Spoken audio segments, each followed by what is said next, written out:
Chapter 4, Mishnah 3.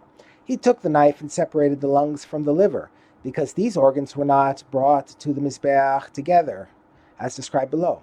And he also separated the finger of the liver from the liver, because this part was not brought to the Mizbeach with the liver, see below. But he would not move the finger of the liver from its place, meaning that he did not actually remove it from the animal at this point. He cut out a section from the fatty meat on the front of the chest and gave it to the one who won the right to carry it. He raised his knife up to the right side of the rib cage, and he would start to cut through the front of the animal down to the spine, cutting between the second and third ribs closest to the tail. But he would not touch the spine, i.e., he did not cut into the spine.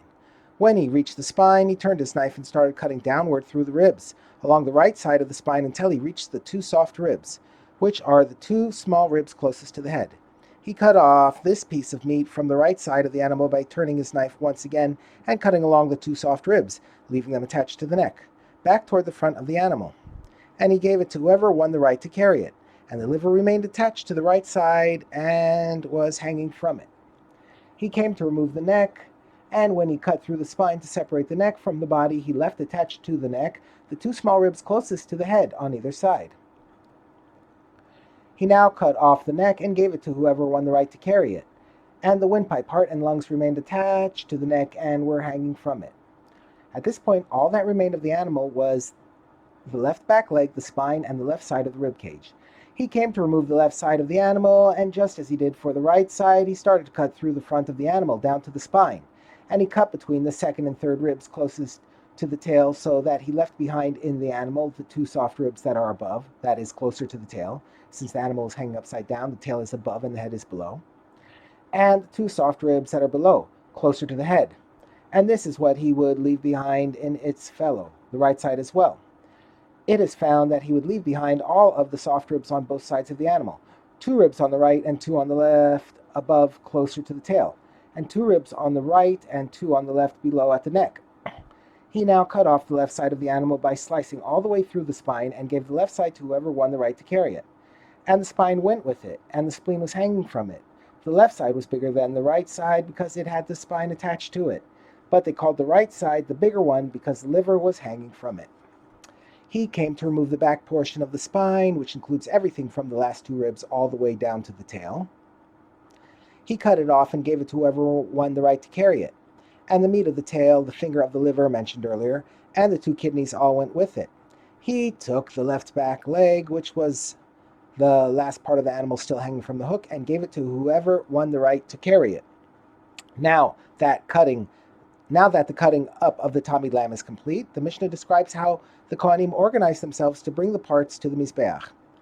It is found that all of the Kohanim were standing in a line, and the limbs of the Tamid were in their hands. The first Kohen stood with the head and the right back leg in his hands.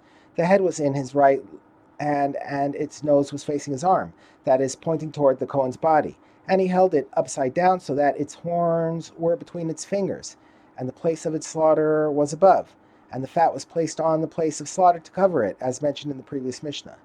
And the right back leg was in his left hand, with the place of its skin, that is, the fleshy outer part of the leg facing upward, because this was the nicer way to present it.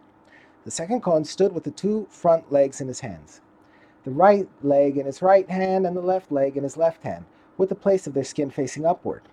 The third Kohen stood with the back portion and the left back leg in his hands, the back portion in his right hand with the meat of the tail hanging between his fingers, and the finger of the liver and the two kidneys were with it, and the left back leg in his left hand with the place of its skin facing upward. The fourth Kohen stood with the chest and the neck in his hands, the chest in his right hand and the neck, the trachea, heart, and lungs as above, in his left hand, with the neck's ribs between his fingers. The fifth Kohen stood with the two sides in his hands, the right side and liver in his right hand and the left side and spleen in his left hand, with the place of their skin facing upward.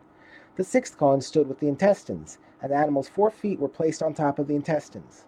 3 more Kohanim held the other items that would be brought onto the Mizbeach along with the Tamid lamb. See chapter 3, Mishnah 1. The seventh Kohen stood with a vessel containing the fine flour for the Mizbeach offering in his hands. The eighth Kohen stood with the chavitin loaves for the Kohen Gadol in his hands. The ninth Kohen stood with a vessel containing the wine for the wine libations in his hands. The Kohanim started to bring the Tamid's limbs and the other items from the butchering area to the top of the Mizbeach. This was done in 2 stages. The items were brought halfway up the ramp and then salted, our Mishnah, and later were brought the rest of the way up, chapter 5, Mishnah 2. The Kohanim went from the butchering area and placed these items on the lower half of the ramp, on its western side, and then they salted these items. They then went down from the ramp and came to the chamber of hewn stone to recite the Shema and other morning prayers.